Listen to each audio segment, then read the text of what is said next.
देखो question number 16 हम जैसे दिखाएंगे 20 उसी तरह का बनाना है, एकदम सेम टू सेम। ठीक है, क्वेश्चन तुम्हारे पास दिया हुआ है 1/x, यहाँ है x के पावर में n+1 है। ठीक है, 20 नंबर में क्या है, यहाँ पर x तो है ही, यहाँ पर कभी 4 लिख देगा, 5 लिख देगा। तो देखो 20 नंबर में क्या लिखा हुआ है, x के पावर में 20 नंबर में बता रहे हैं, यहाँ 4 लिखा हुआ है। देखो समझ लो, थोड़ा हिंट्स नीचे भी देते जाएंगे ताकि ऊपर नीचे तुम लोग को समझ में आते रहे। इसको मिटा दे विद्यार्थी। चलिए ठीक, देखो क्वेश्चन नंबर 16 जैसे दिखाएंगे 20 उसी तरह बनाना। 20 में क्या है, x है, x के पावर में 4 - 1 है। दोनों में अंतर बताइए क्या है, यहाँ पर n है, यहाँ पर 4 है, यहाँ पर प्लस है, यहाँ पर माइनस है। फॉर्मूला एक ही चीज लगेगा। देखो पहले जो भी दिया रहेगा उसको आई इंटीग्रेशन दे करके लिख देना है। हम लोग लिख दिए, कोई दिक्कत समझ में आया। उसी तरह का इसको भी तुम लोग करेगा, आई इंटीग्रेशन दे करके लिख देगा, लिखेगा ना जी। ठीक, अब देखो क्या करना है कि यहाँ पर जितना रहेगा उससे एक कम ऊपर में गुना करना, उतना नीचे में भागा करना। तो अगर n तक है तो उससे एक कम कितना होगा, n-1। तो ऊपर में x n-1 से गुना करेंगे तो नीचे भागा करेंगे, और बाकी नीचे जितना है उतना हम लोग रहने देंगे। तो उसी तरह बताओ कि इसको क्या लिख सकते हैं, बोलो। हाँ बोलो, जितना पावर में रहेगा उससे एक कम, तो पावर में कितना है 4, तो 3 से ऊपर में गुना करेंगे तो नीचे 3 से भागा करेंगे, और बाकी जैसा है वैसा ही हम लोग रहने देंगे। सर उसको ऐसे ही करेंगे, मतलब बिल्कुल ये नियम, यही नियम समझ में सबको। अब क्या करना है कि ऊपर वाला रहने देना है और नीचे वाला तो मैंने x रहेगा। ये दोनों जब गुना करते हैं तो पावर पर जुटेगा ना, तो कितना हो जाएगा बताओ, कितना होगा, n-1 में 1 जोड़ेंगे तो n ना मिलेगा जी, x के पावर में n, बाकी नीचे वाला रहेगा ही। उसी तरह का बताओ यहाँ तब क्या होगा, बोलो।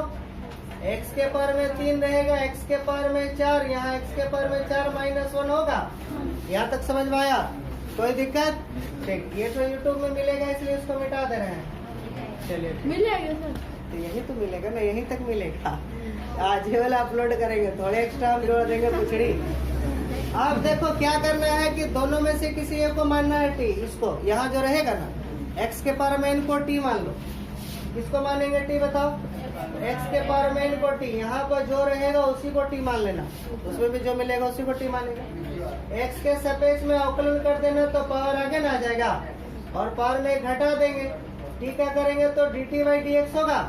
अब dx को इधर भेज दो, n को इधर भेज दो, तो क्या हो जाएगा बताओ, n-1 dx बराबर क्या निकला, dt/n। तो आई इंटीग्रेशन बराबर, ध्यान से देखना, ऊपर में कुछ नहीं कि 1 रहेगा, इसके जगह क्या माने हुए थे हम लोग t, और इसके जगह पे तब क्या हो जाएगा t+1।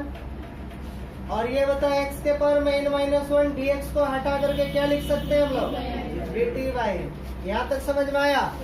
ये देखो ये बाहर हो जाएगा तो क्या क्या होगा बता सकते हो, 1/n बाहर, तो क्या बचा 1/t और t+1 और dt। कोई दिक्कत समझ में आया सबको, कहाँ नहीं समझ में आता।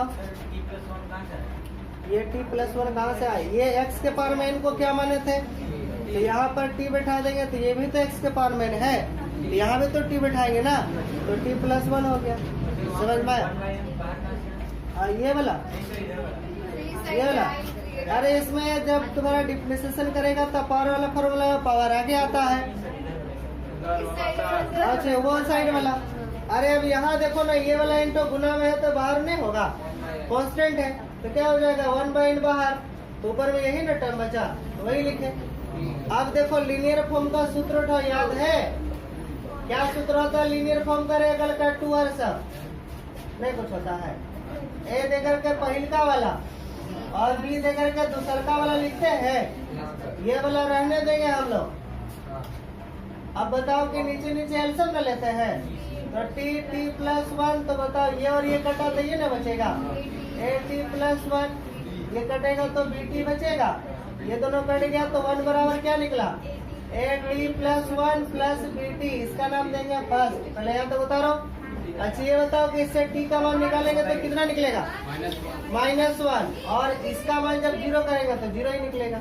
यहाँ तक बता दो। ध्यान लगाना। अब ये दोनों का मान 1 में रख दो, क्या क्या होगा बताओ। तो पहले शुरू में टी बराबर कितना रखेंगे बताओ? -1 का मान समीकरण 1 में रखने पर रखेंगे ना जी। तो जब हम लोग 1 में रखेंगे तो क्या हो जाएगा बताओ? इसी में रखेंगे तो a बराबर हो गया a, यहाँ -1 + 1, जहाँ जहाँ t है वहाँ -1 बैठा रहे हैं, प्लस b यहाँ पर -1, तो 1 ये तो 0 ना हो गया। तो -b का मान जब निकालेंगे तो माइनस इधर भेज देंगे। और नेक्स्ट t का मान दोबारा रखो 0, इसका मान भी 1 में रखेंगे तो बता सकते हैं कि क्या होगा। बोलो रे अगल का टूअर बोलो। 1 बराबर a हो गया 0 + 1, और b यहाँ पर हो गया 0, तो 1 बराबर a ना होगा, a और b निकल गया। तब यहाँ इंटीग्रेशन आ जाना, तो 1/n था। अब बताओ कि इसके जगह पर क्या लिख सकते हैं? ये वाला लिख सकते हैं a/t प्लस बताओ t/t + 1, और यहाँ पर dt। अब अलग अलग कर दो इंटीग्रेशन में, तो क्या क्या होगा बताओ? क्या क्या होगा रे? 1/n बाहर ही रहने देना, मिडिल ब्रैकेट ले लेना। इंटीग्रेशन a का मान कितना हो गया? तो 1/t dt, और b का मान बताओ कितना है? तो -1, तो माइनस बार हो जाएगा, तो 1/t + 1 dt होगा। मिडिल ब्रैकेट जरूर बंद करना। 1/n रहेगा ही। 1/t का इंटीग्रेशन क्या होता है? log mod t। इसका क्या हो जाएगा बताओ? log mod t + 1, बाहर दे कैसे? तो log m - log n का फॉर्मूला लगा दो, तो क्या फॉर्मूला होता है रे? log t/t + 1 + c होगा। और t का मान तो बैठा दो, कितना है t का मान? t का मान कितना माने थे रे? नहीं माने थे, x के पावर में n को माने थे। +c, ये हो गया आंसर। बता रहा कितना बड़ा है।